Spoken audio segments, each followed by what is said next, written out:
This girl had been confined inside a machine by her parents for 15 years. In all that time she had never seen the outside world because she was born with an immunodeficiency and had to live inside a purification pod. But on this particular day, an unexpected earthquake struck, causing a total blackout across the city. The purification pod automatically switched to backup battery power. At that moment her father became extremely worried about her safety. He rushed downstairs, preparing to head home and check on his daughter, but when he got downstairs, strange things began to happen. A man came running in panic, as if fleeing for his life. A flock of startled birds flew overhead, and alarm sirens wailed across the entire city. The father immediately sensed something was wrong and ran toward a more populated area. What he saw next stunned him. Thick, unidentified smoke was billowing mysteriously from the sewers. Anyone who inhaled the smoke collapsed instantly, dying on the spot. Before the man could react, the same kind of smoke surged toward him like a tsunami, and people around him scattered in a frenzy. Realizing the danger, the man turned and sprinted back home at full speed.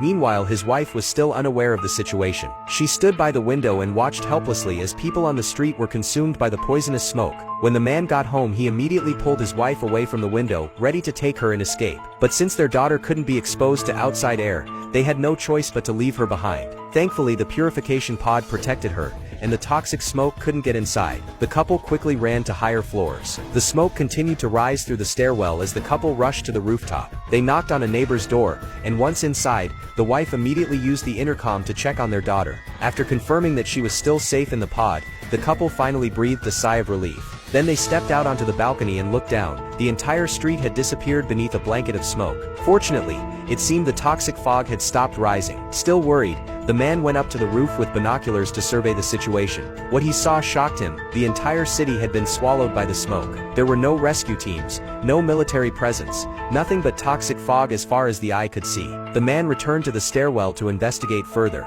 He reached out and touched the smoke with his hand, and sure enough, it caused no harm to the skin. As long as it wasn't inhaled, it was harmless. But with the power out across the city, the backup battery in the purification pod could only last a few more hours. To save his daughter, he would have to hold his breath, run from the 7th floor to the 2nd floor to change the battery, and then run back up, something that would take at least 5 minutes, and was practically impossible. Suddenly, he remembered the old man on the 6th floor who owned an oxygen mask. The father decided to risk everything and head to the 6th floor in search of the mask.